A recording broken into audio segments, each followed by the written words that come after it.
join us on another edition of The Agenda, the show that advocates Africans to write their own stories, face their own challenges, and yes, unite Africa as one. My name is Henry Williams, and yes, another privilege for me to bring another burning issue happening on the African continent. And where we will be going this time around, just have to wait and see. But don't forget that you can find us at www.ln247.news. That's where we are, 247 days and 24 hours a day. We are there for you. Well, I'd like to introduce my guest. Achike Chude is here with me. Great to see you, Achike. It's a pleasure, Henry. All right, and yes, if you know him, he's a man with a wealth of influence on what's happening on the continent and internationally. And yes, we also will be having another guest coming, joining us, okay, online. His name is Ambrose Igboke. He's also a very versed political analyst, African affairs analyst as well. And so much for us to talk about on today's edition of the show. Don't forget, it's all about Africa. And where do we go? We want to take a retrospective look at things on today's edition. A certain gentleman passed on last month, about on the 14th of March. Someone loved by many Africans and loved by his people. His name is John Pombe Magufuli. He passed on last month, and his departure was a shock to his people. A man who's seen as an exemplary image when it comes to leadership. Leadership is one of the things that we have talked about that is lacking. Exemplary leadership is lacking in Africa. And so when we see a shining light that seems to have been snuffed out like a candle in the wind, it is something for us to reflect upon. And so we'll be looking at the departure of John Magufuli, the former president of Tanzania, who leaves a mixed legacy. Now, John Pombe Magufuli burst into international prominence on the 5th of November 2015 when he was sworn in as president of the Republic of Tanzania.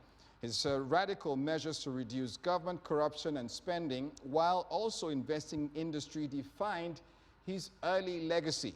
He pooled funds meant for independence celebrations and directed them to anti-cholera operations before moving to shake up critical government agencies like the Port Authority and Revenue Authority. And this quickly won him admiration and attention worldwide. And so we'll take a look at this report talking about the late president of Tanzania, and we'll be right back.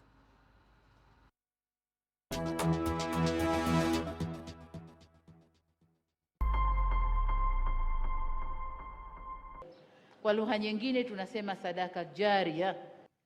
When President of Tanzania, John Magufuli's death was announced on the 14th of March by the country's vice president, after weeks of uncertainty over his health and whereabouts, Vice President Samia Suluhu Hassan said the 61-year-old president had died of a heart condition, which he had suffered for a decade, at a hospital in Dar es Salaam. Before seeing the coffin, I never believed that our president was really dead. I thought it was just a dream that one day I will wake up from and find good news that our president is still alive. But after seeing the coffin today, it is then that I've really believed that our president is dead. Frankly speaking, he was a really good person to us. We shall miss and remember him a lot for all the good things he did to us. Especially me. I shall remember him a lot, especially women. He really advocated for us when it comes to health. But he also decided to offer free education at all levels. I really ask and hope the new president, Samia Suluhu Hassan, will keep up all the good things Magufuli used to do during his term. Magufuli had first been briefly admitted to the Jakaya Kikwete Cardiac Institute on March the 6th, but was subsequently discharged. Hassan said on state television, but he was rushed to hospital again on March 14 after feeling unwell. A vocal COVID-19 skeptic, Magufuli had long downplayed the severity of COVID-19. He refused face masks or lockdown measures, stopped the publication of case statistics, and championed alternative medicine, decrying vaccines as dangerous, especially after samples from sheep, pawpaw, and car oil returned positive for COVID-19. He rather urged Tanzanians to pray, use steam inhalation, and embrace local remedies to protect themselves from the respiratory disease, something that didn't go down well with Western COVID-19 palliative donors. The European Union granted 27 million euros of European taxpayers' money to Tanzania to combat the effects of COVID. Now, we have a regime in the country saying that there is no COVID in the country, with rather bizarre explanations.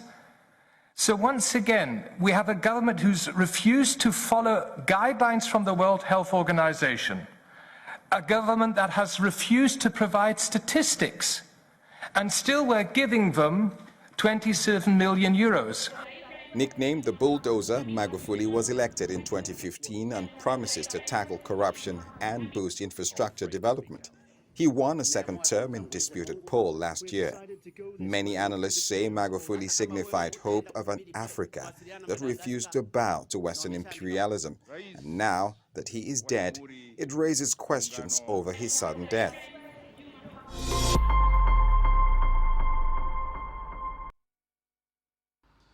All right, John Magufuli passed on there, and yes, his memories continue to linger. Coming to you, Chike, John Magufuli, one of the things that a lot of people find admirable about him was the fact that he was able to stand up against Western imperialism, something that few and far between within the continent. He also stood against overt Chinese influence too. Chinese influence. And had to tell them where to get off when he felt that the conditions that were being given to Tanzania as a country were too stringent. And of course, we know that there are not many African countries that can do that. There are not many African political leadership that have the will. The clout. Yes, that have the will, yeah, you know, to look at these people, these funders. Bold-faced. Yes, boldly, and then say, look, we're not going to do this. It cannot be strictly on your terms, because we are also an independent people. Of course, and be ready for the consequences. I believe he knew that there were consequences. But he still went ahead because for some people, there are some things that you just cannot negotiate. He seemed to have that kind of, mindset, that kind of temperament that put a limit to what was expected of Tanzania as a sovereign nation by the international community.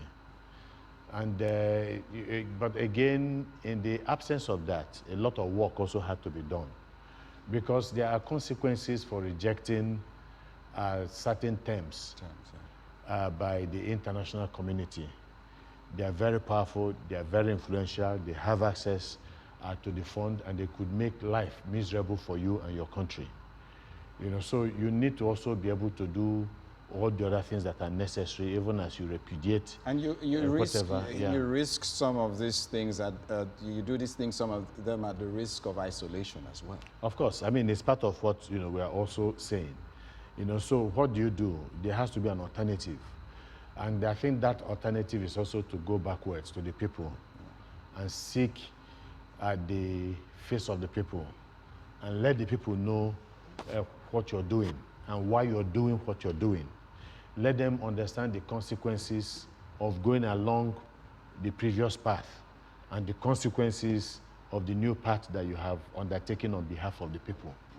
Because when a people are electing a political leadership, they're electing that leadership to take decisions also on their behalf, but decisions that are consistent with their well-being and with their welfare. So you need to have a way to communicate these things to the people. Because, and do you think he did that? Do you think he communicated that to the people based on the things that he did?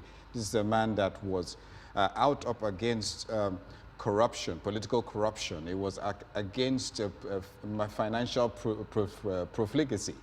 Did he, show that shining example that the people seek to, you know, look to for. The answer is visible, is empirically verifiable.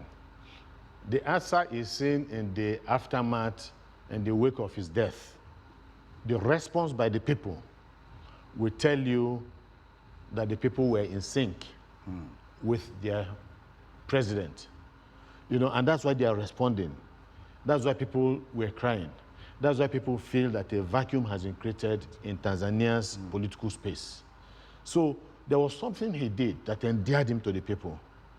And it's not just that he did it for 6 months or 1 year. Anybody could do those things. True. Anybody could come out on the street and then they sweep with the ordinary people and say, wow, that's a president. But he did it consistently. I mean, we remember, a lot of people might forget the day President Ibrahim Babangida was being sworn in as president of the Federal Republic of Nigeria. Of course, a military dictatorship. So he just took the title of president, you know, with... he was a very good student of Nicola Machiavelli, the end justified the means and so on. So the day he was being sworn in, I remember I was much younger, years back, and it was raining cats and dogs heavily.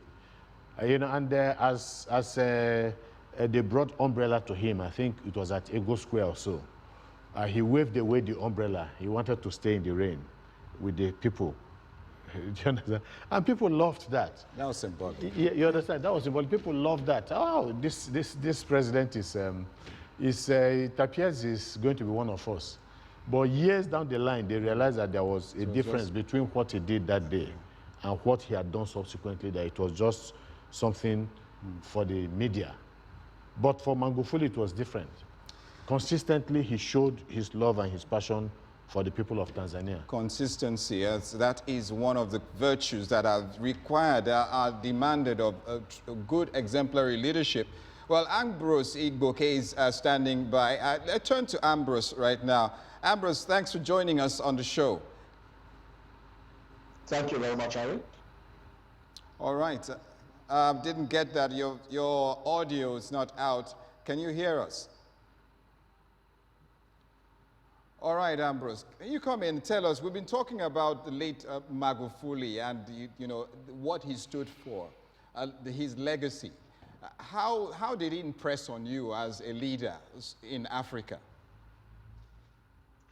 Well, first of all, conspiracy theories have come out about his death. Some people don't believe that he died of natural causes. They strongly believe that he was, you know, kind of, you know, induced, that the death was induced. Now, you won't blame such people that have such conspiracy theories. Because when you watch over the years, since Africa got independence in 1960, 1998, you will find a trend of people who have or who shared the same philosophy with Magufuli dying mysteriously. Okay, let's start taking it out. Kwame Nkrumah is one of such examples. Africa Unity, Pan-Africanism, even his book that he wrote was not allowed to be published. All of a sudden, he died. Patrice Lumumba of Congo, remember how he also died and his philosophy. Let's come home to Nigeria. In the height of the Cold War between the Soviet bloc and the Western bloc,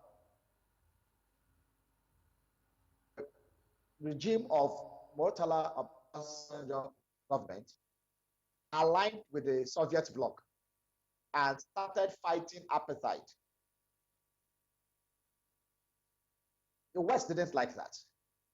We saw what happened to Murtala Mohammed. Now, let's come forward to 1986, October 1986. Another African who shared such ideology.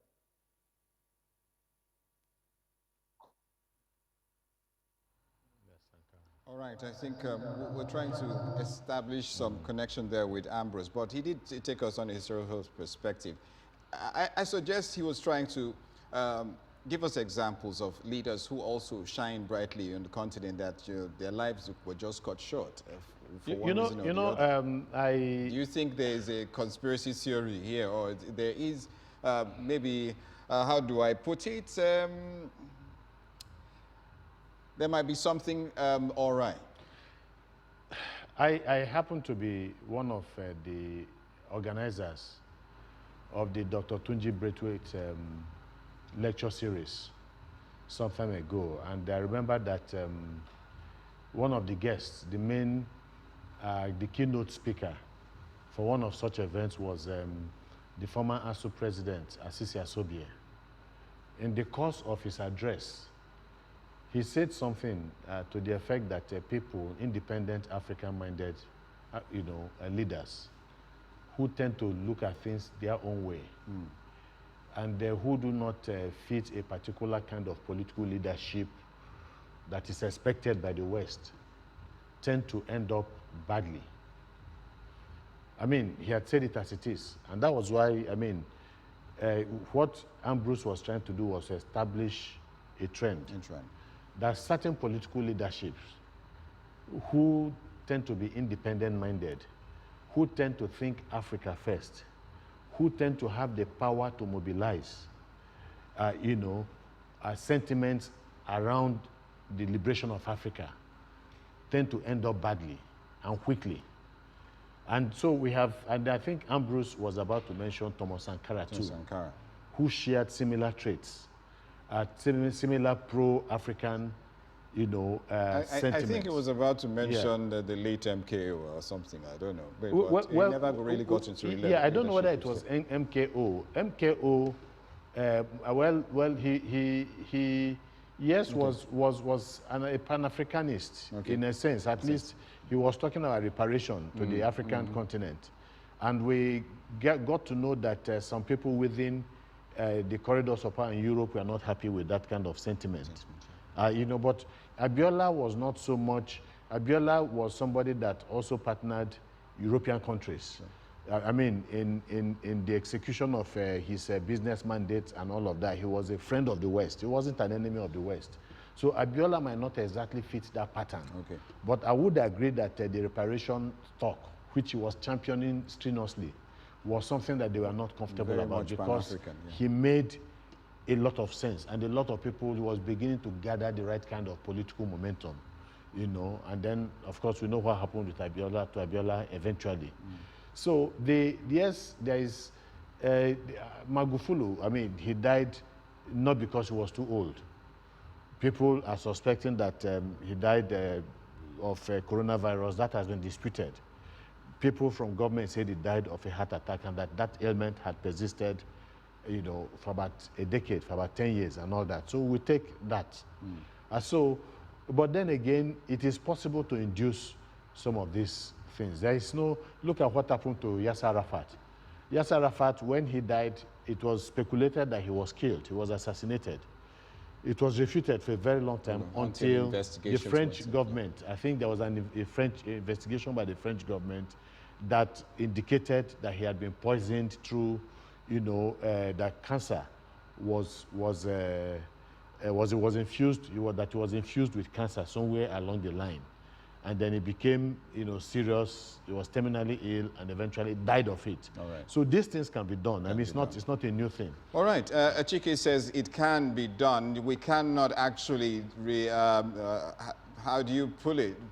Remove that from the table. That look, Magufuli's death, there might have been more to it, especially when you have stories and reports by the likes of John Perkins, whose confessions as a hitman for the West has also caused a lot of controversy. But I'd like to bring back Igbo case back to actually take us to where he was going before he went off. Igbo, you were about to say something, talking about Magufuli's departure. I'm trying to trace the history of people who share similar views with Magufuli, and how those on the side of conspiracy theory are aligning with the fact that he may have been poisoned or killed like the others.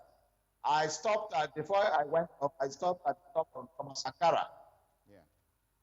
And we said that in the last decade, we had somebody like Muammar Gaddafi. That's the next time I wanted to call, not MK Abiola. I was trying to call Muammar Gaddafi. Okay. Immediately he started championing African Union, single currency, and having foreign reserve in gold and not in dollars. He started entering serious trouble.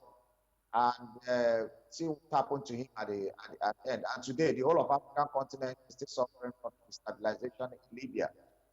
And then, of course, what is happening to Magufuli. So that is on one side.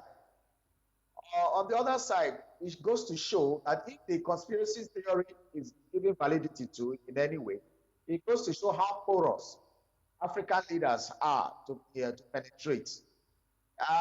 As we speak, African leaders still go to Europe for medical attention. They still go to Europe on vacation. We still use satellites launched by European nations. We still use their television sets. We use their smartphones.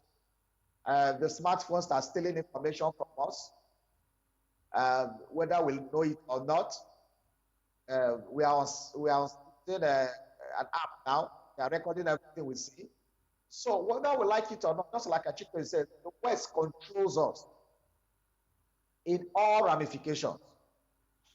And if any African leader tries to go against dictates of what the West wants, that African leader is either they render him a pariah leader running a pariah state, or is outrightly taken out.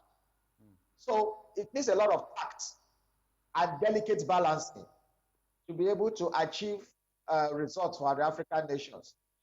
Some have done it. So for example, Paul Kagame of Rwanda has been able to have a balancing and still moves his country forward in a way. Just imagine from a war that is not too far away. Now, during the time of President Olusegun Obasanjo, we could see how he used tact, diplomacy, and back-end channels to be able to cancel our $12 billion debt and some other debt, $30-something billion debt, and then got us a reprieve, and then started negotiating and trading a lot of things. So Africa just needs strong leaders who know how to play the global game. Because as it stands, Africa is so much disadvantaged in terms of be it security, be it espionage, be it anything. Because everything we use, even the presidential houses and palaces of African leaders, are built with Western materials.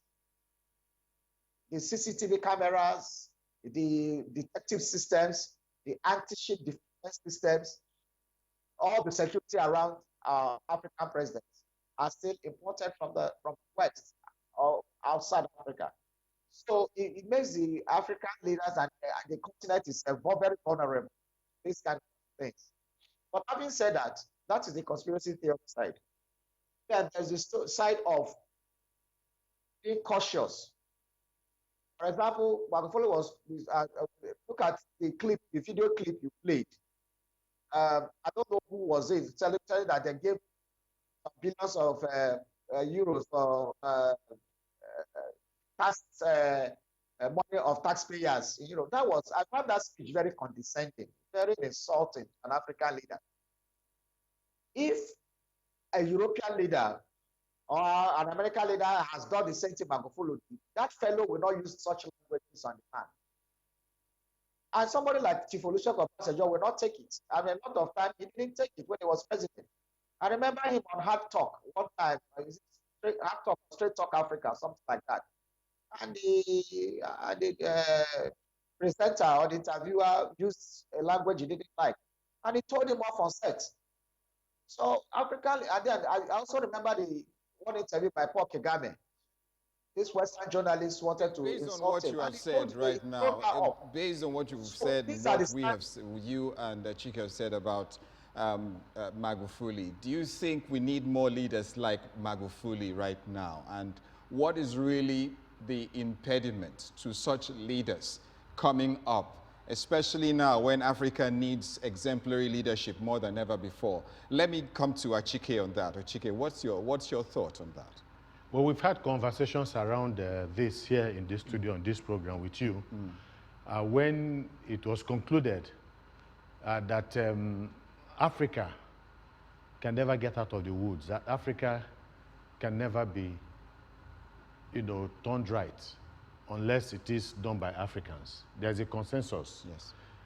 It's also a consensus at the level of the African Union, and even some Western nations have said, look, it is only Africans that can rescue Africans.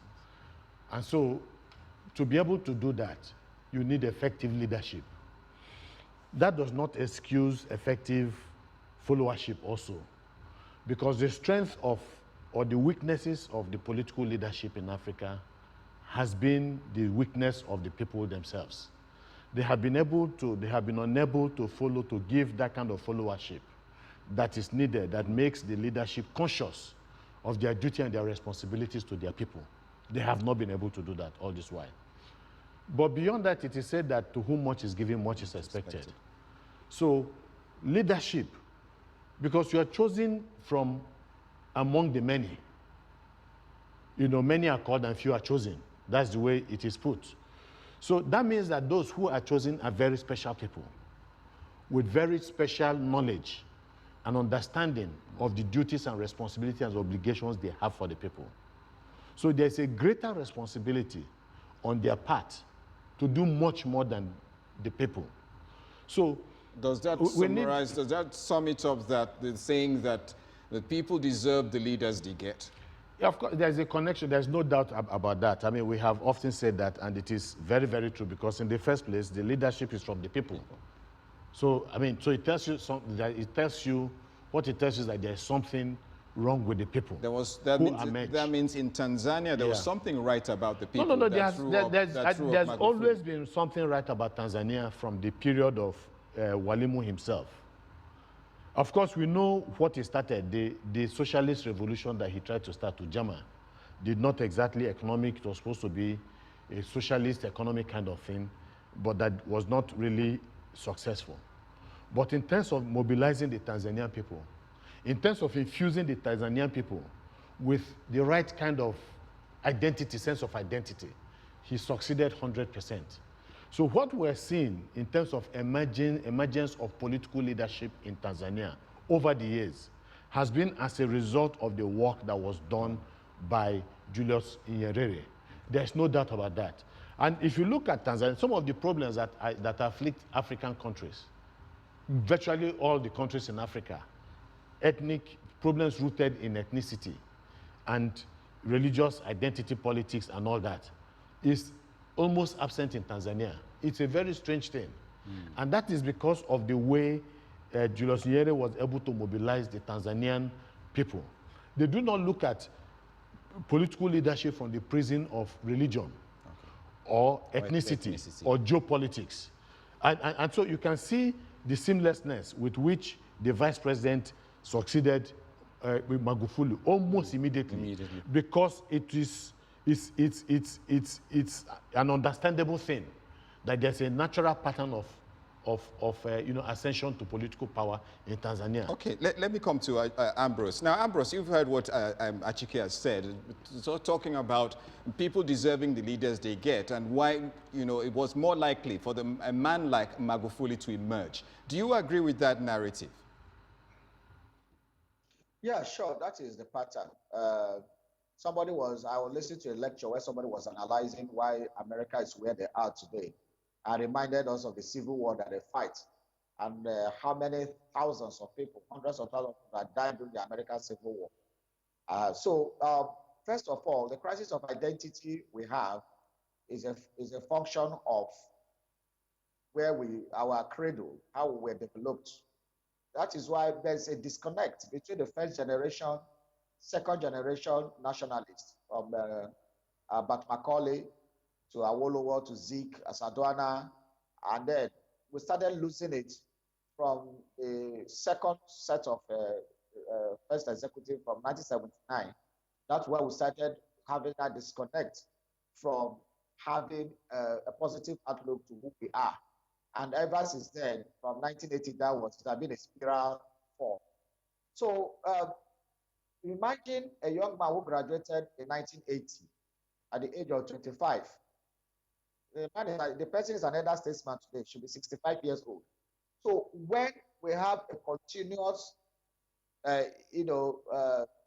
erosion of our national ethos over the years, what happens is that the leaders, they say the youth don't know. I say, which leader would they learn from? So if the disconnect continues, it is going to get worse. We're having followership, a crisis of followers. These same followers we are seeing today are going to be the leaders in the next 10, 15, 20 years. What kind of leadership would they provide? So the Nigerian followership is a docile followership. It's a followership that seeks handout from its leaders rather than accountability. So that is where we are getting, and it's going to get worse. Because as we stand, there is no ideology, there is nothing for the current youth to learn from. The examples the elders and what they see is an example that is not sustainable over the years. All right, Ambrose. Not a very encouraging submission that you've just made there, but well, that's your position on the issue. When we come back, we'll take a quick break. When we come back, we'll be looking at his successor, the first woman president of the Republic of Tanzania. Her name is she's a female president, and her name is Hassan Suluhu Samia. And when we come back, we'll be looking at what her challenges will be, what she has to do, has a big shoe to fill. Can she deliver on expectations? Join us after the break.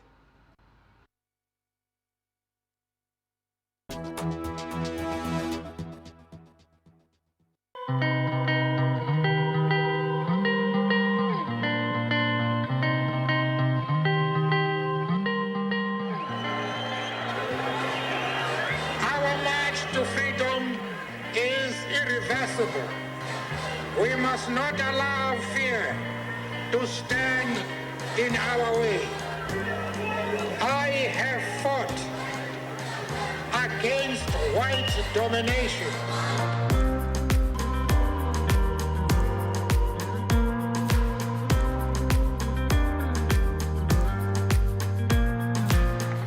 No, we are not satisfied, and we will not be satisfied until justice rolls down like waters and righteousness like a mighty stream.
All right, great to have you back. You're still watching The Agenda. In case you just joined us, we've done a bit and we're moving on, but don't forget, you can find us at www.ln247.news. And still talking about Tanzania as it moves into another phase.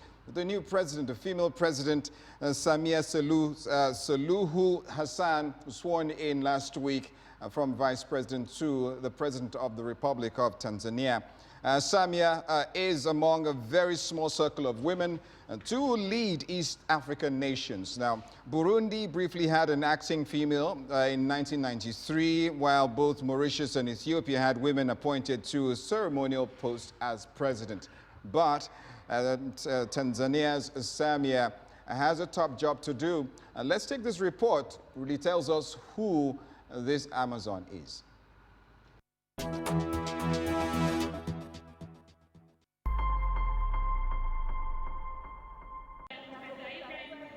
Samia Suluhu Hassan is a soft-spoken Muslim woman thrust from the obscure role of vice president to become Tanzania's first female leader after John Magufuli's sudden death. Under the constitution, Hassan, the country's 61-year-old vice president, will serve the remainder of Magufuli's second 5-year term, which does not expire until 2025. A former office clerk and development worker, Hassan began her political career in 2000 in her native Zanzibar, a semi-autonomous archipelago, before being elected to the National Assembly on mainland Tanzania and assigned a senior ministry. A ruling party stalwart, she rose through the ranks until being picked by Magufuli as his running mate in his first presidential election campaign in 2015. The Chama cha Mapinduzi, CCM, comfortably won, and Hassan made history when sworn in as the country's first ever female vice president. As a woman, I am sad we lost our father, but I am grateful that we have a woman leading the Republic of Tanzania because I believe our father, who left us, cared for the less privileged, and now we have a woman who understands the needs of women in Tanzania. She will take care of our interests and follow the footsteps our father had put in place. I am proud that Samia has been sworn in as the president because we as women are able. As it is, Samia will follow the footsteps and plans that CCM had put in place, and thus she will push the agenda forward. I believe in Samia. Analysts say Hassan will face early pressure from powerful Magufuli allies within the party, who dominate intelligence and other critical aspects of government, and would try and steer her decisions and agenda.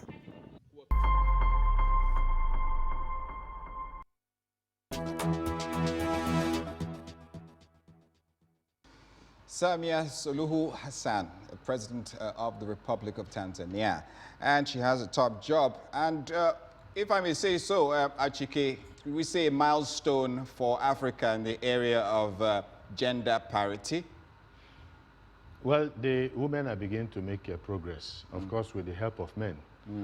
We must also emphasize that they must acknowledge. And they must do more to support the women folk as we try to close the gap, on gender disparity. So this is one more giant stride, and we're seeing it all over the continent. It is still slow, but if you remember where we're coming from, you know that giant strides have been made.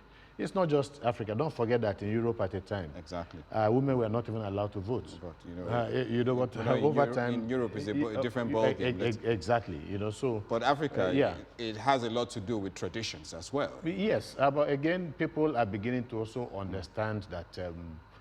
Women are also part of a tradition, and that tradition must not be made in such a way that the life of the average woman is made almost difficult for her to live a meaningful life. So we are beginning to have changes.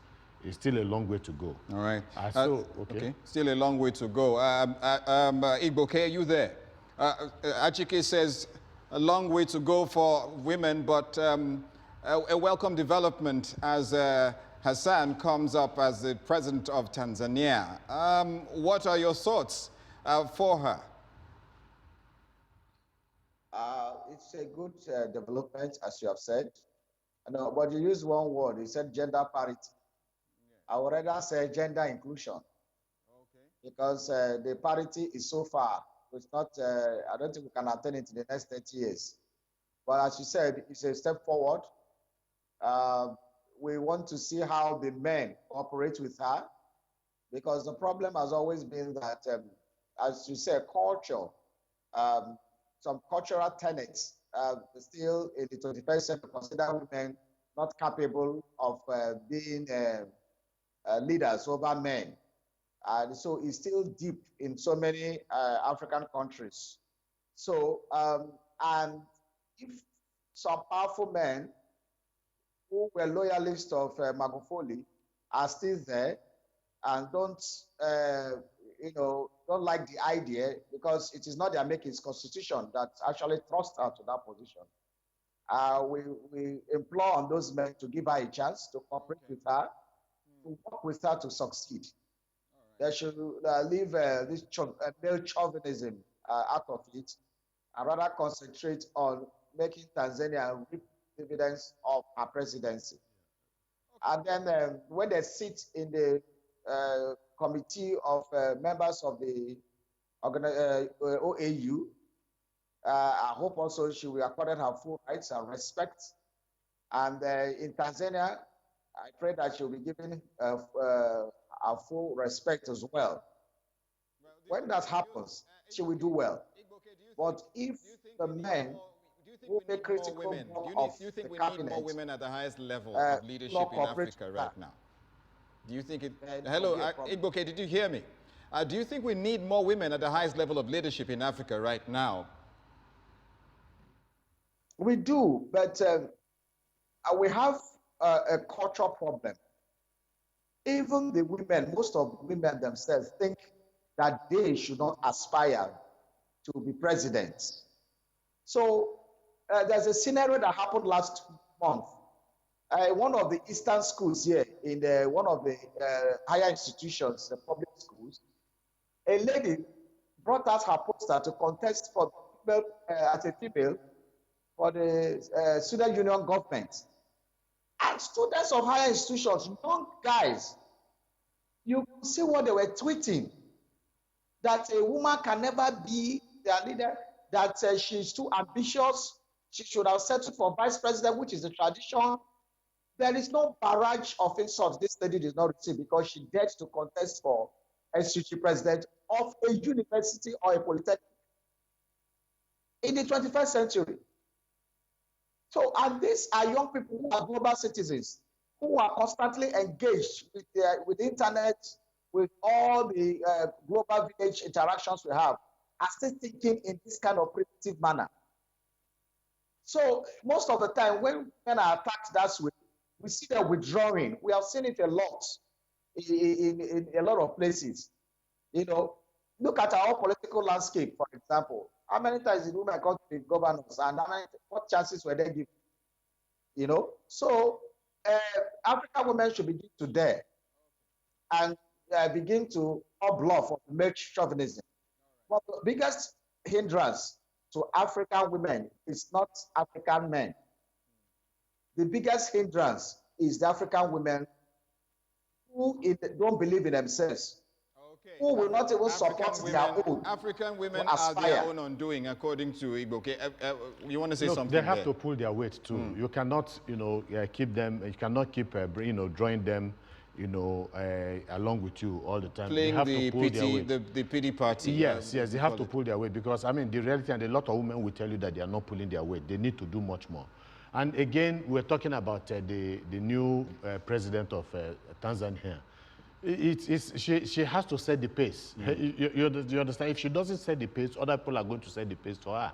She has the powers. She shouldn't allow her agenda. The powers, exactly. She can only be the one to draw herself back. Powers have been given to her. She is an executive president.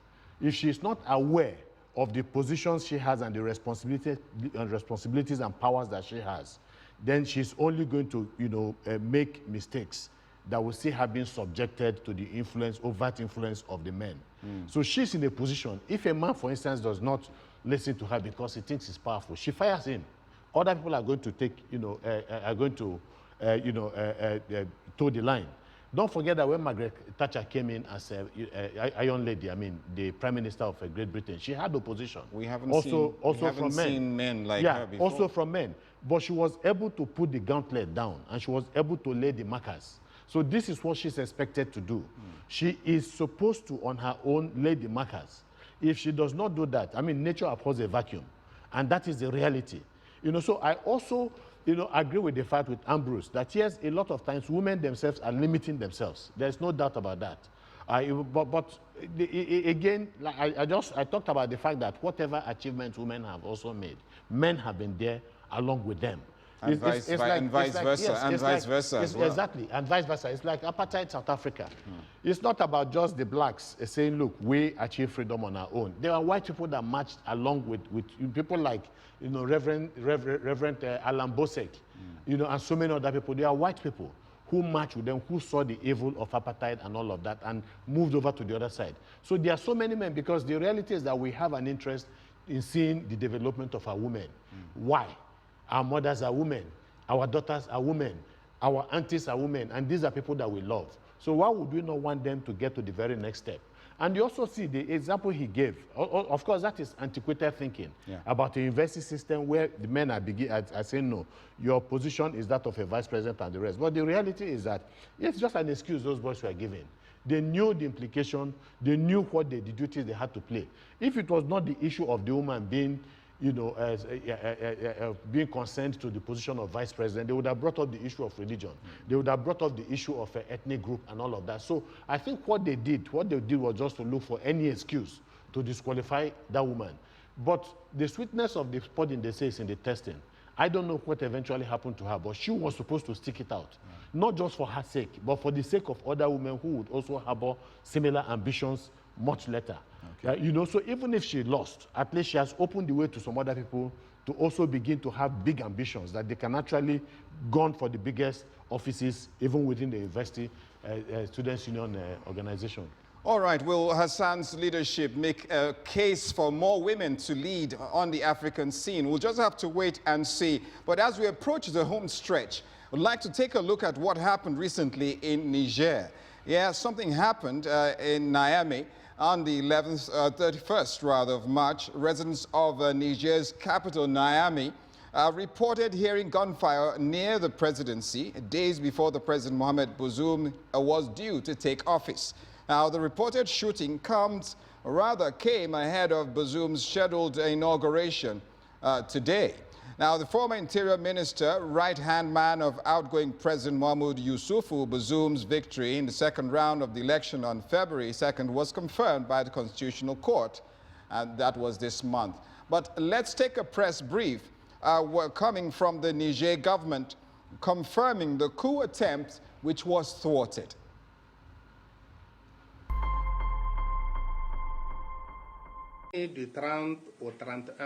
Overnight, an attempt to overthrow the government was thwarted. An investigation has been opened. Several people involved with this coup d'etat have already been arrested, and others are being searched for. The government condemns this cowardly act, which seeks to undermine the rule of law and the ongoing consolidation of Niger's democratic transition.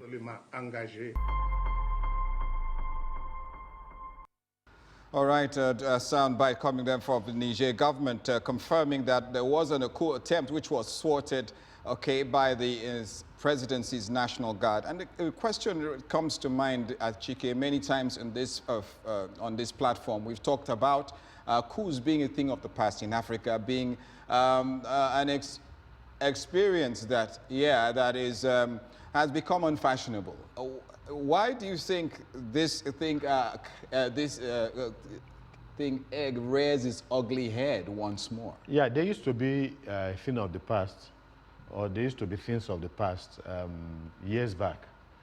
But over time, we are beginning to see the rise of anti-democratic forces in the West African sub-region. You're talking about Niger, you're talking about Chad, you're talking about Mali, you're talking about Burkina Faso, and so many of these other places.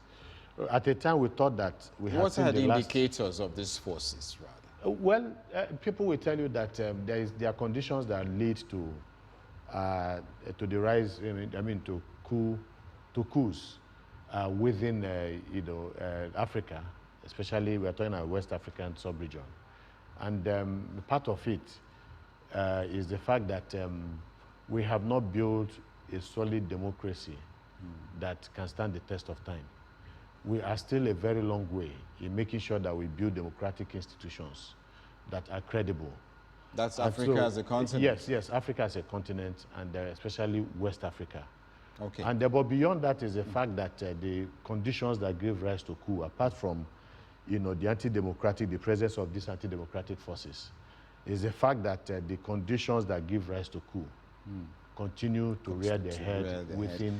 All right, I like the way you put that. I'll turn to Ambrose. Ambrose, Achike has pointed out that there are indicators, anti-democratic forces that have actually allowed the dark shadow of coups being cast over Africa. What are your thoughts on this matter, especially when some also hold that, taking Nigeria for example, the best times of infrastructural advancement Nigeria has made has been during the military era, which, for a lot of people is an uncomfortable submission, which suggests that we should be looking over our shoulders. What are your thoughts on this, sir? First of all, I would like to dispute what you said that the best development we have had was during the military era. I think we should bring out the statistics and then bring out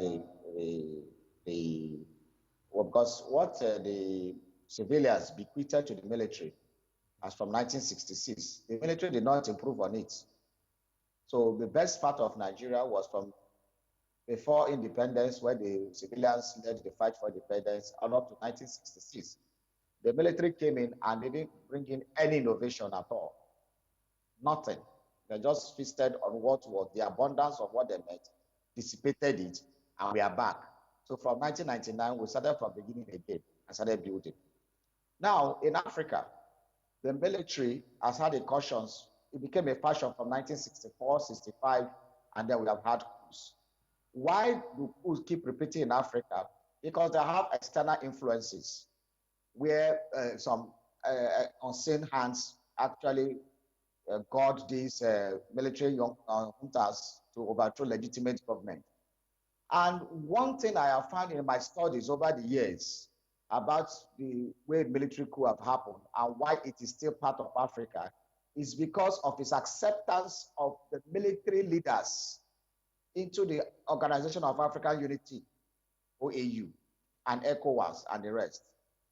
If the OAU wants democracy to succeed in Africa, any military leader, any military person that overthrows a legitimate civilian government should not be a member of the African Organization of African Unity, should not be the members of ECOWAS, and should not be the member of other African regional bodies. They should be cut off totally and not be made to sit in the committee of legitimate men.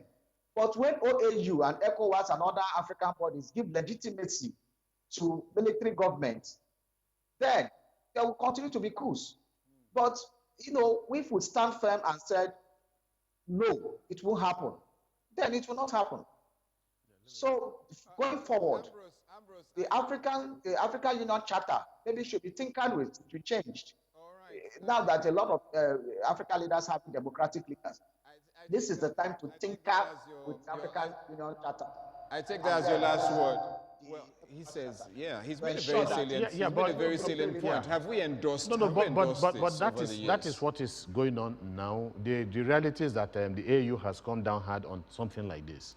The instance or the situation, is it in Mali or Chad recently, not too long ago, when the military took over, and then the AU said, no, we're not going to. I think Jonathan was head of that delegation and said we are not going to accept it under any circumstances and imposed sanctions, and also got other, global organizations like the European Union and then the United Nations Security Council to also impose sanctions on the country itself. And even when, at the end of the day, there was a kind of arrangement between the civilians and the military, and that the military wanted to head a government of, interim government of national unity.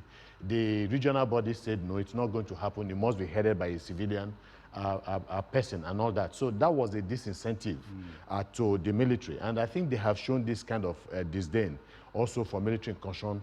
I agree that at a time they seem to have welcomed it, but this time around they are no longer accepting it. But beyond that, again, is that when you talk about military governance, you talk about dictatorship. We also have civilian dictatorships, sometimes worse than military dictatorships. And so we must not run away from that fact. And that was why I talked about the existence of prevailing conditions that make it possible for the military to strike. It does not justify, their incursion into governance. But lastly, I just want to disagree with him, in a way. The military built infrastructure in this country that are undisputed, and these things are empirically verifiable. You're looking at the 4 refineries that were built in this country. You're looking at the road infrastructure nationwide that we had. Most of them were built under the military. You're looking at all the stadia that were put in place, gigantic edifices, the National Theatre, and so many other things. Of course, it happened at a period when the country had money. But beyond that is the fact that I have been engaged people in discussions about the building of, the infrastructural development, or the building or the creation of a new state, or a completely new state in Nigeria, the Federal Capital Territory in Abuja. I can tell you, without any form of equivocation, that if that had been left in the hands of the civilians, we would not have a Federal Capital Territory. And that is not to endorse military governance in any way, under any circumstance. But the reality is that the civilians would not have had what it takes. And that gives you an idea of the fall of political, the fall in the morals, of political leadership in this country. He talked about the first generation leaders, second generation leaders, third generation leaders. After 79, things began to go bad. But it is in 1979, thereabout, that we had people like Jakonde, Mbakwe, Balarabe Musa, and all of that. These are fantastic people. After that, we have the kind of thing that we're having today. You have to forgive me, Achike.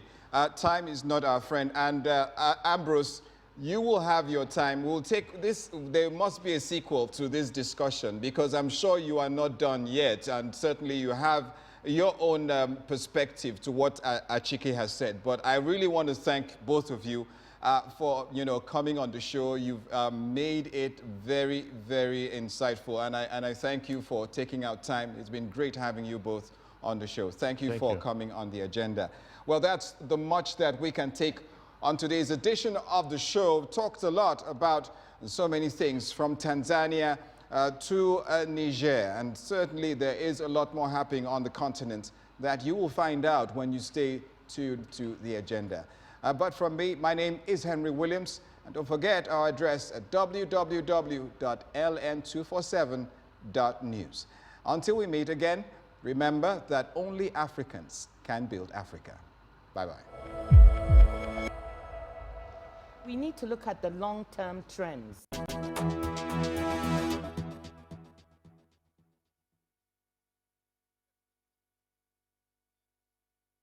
Poverty, strife, conflict, and corruption. These are common narratives on the continent. But this is another side untold, the side of wealth, riches, and the continent with most blessed resources. Until you change a man's thinking, you cannot change his life. Africa's story has been written by others. We need to own our challenges and solutions and write our stories. Only Africans can build Africa.